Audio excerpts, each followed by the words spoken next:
Privilege of hearing our first essay winner. His name is Isaac Kitchen.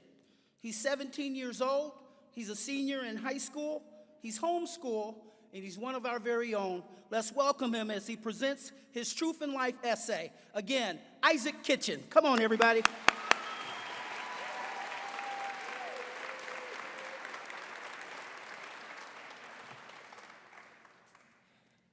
In the Declaration of Independence, our founding fathers stated that they held to certain truths that were already self-evident.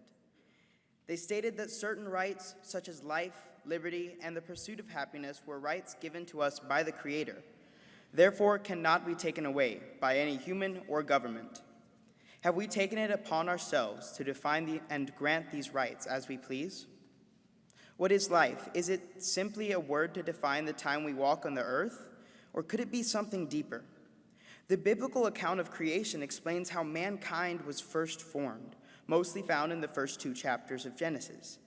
Genesis 1:28 says, "So God created mankind in his own image. In the image of God he created them. Male and female he created them.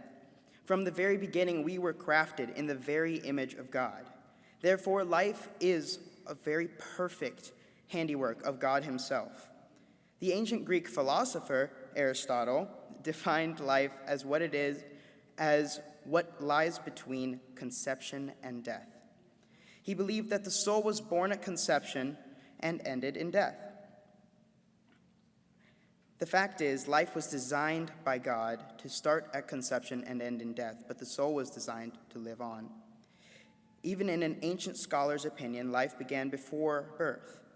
This fact is so undeniable and so scientifically and morally true, 2 opposing religious documents, written thousands of years ago, agree upon it.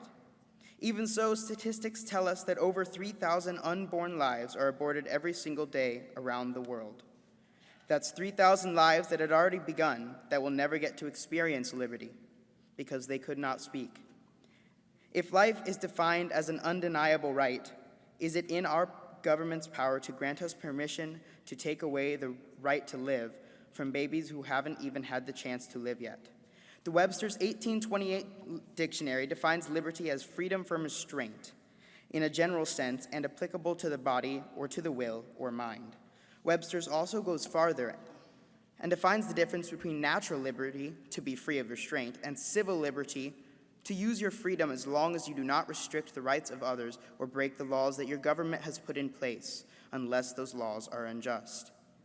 For instance, in the 60s, there were laws that were restricting life, liberty, and the pursuit of happiness of people of different nationality.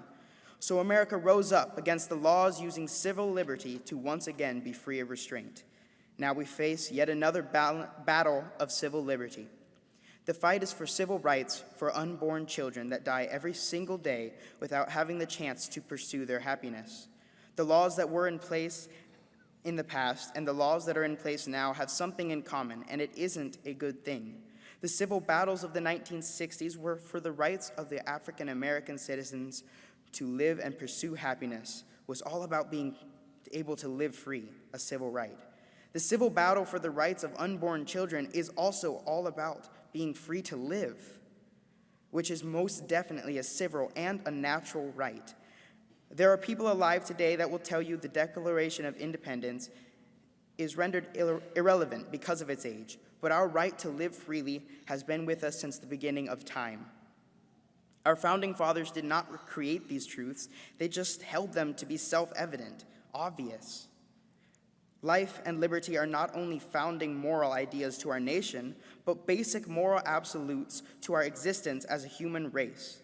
When our founding fathers drafted this document, it was not a proposal and was not up for discussion. It was their declaration that life and liberty in America will never be restrained again. Throughout our history as a nation, we have faced difficult decisions.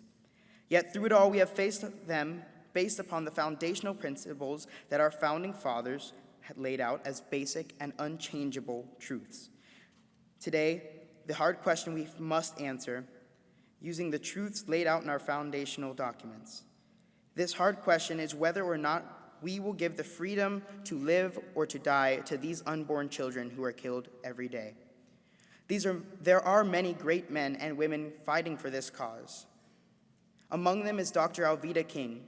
Dr. King lived through the civil rights movements of the past and sees today's civil rights discussion as the same battle. In her opinion, the civil rights of people who have a voice and the civil rights of those who do not is no different. She states her opinion on abortion and racism like this: abortion and racism are both symptoms of a fundamental human error. The error is thinking that when someone stands in the way of our wants, we can justify getting that person out of our lives. Abortion and racism stem from the same poisonous root, selfishness. But what does all this have to do with the Declaration of Independence? The Founding Fathers realized that we as a human race are flawed. They realized that we have trouble defining unbiased truths. So they laid out undeniable and unbiased truths, yet we still continue to fight. Life is the absolute truth that people have been fighting for centuries. The question we must ask ourselves now is, if we truly are founded on life and liberty, why do we take it upon ourselves to determine who gets the freedom to live and have liberty and who doesn't? If liberty and justice for all is something we pledge, why is it we do not seek justice for those who cannot speak out against civil injustice they are being showed? We must open our eyes and use our words to see and save the ones who cannot speak for themselves. Will you?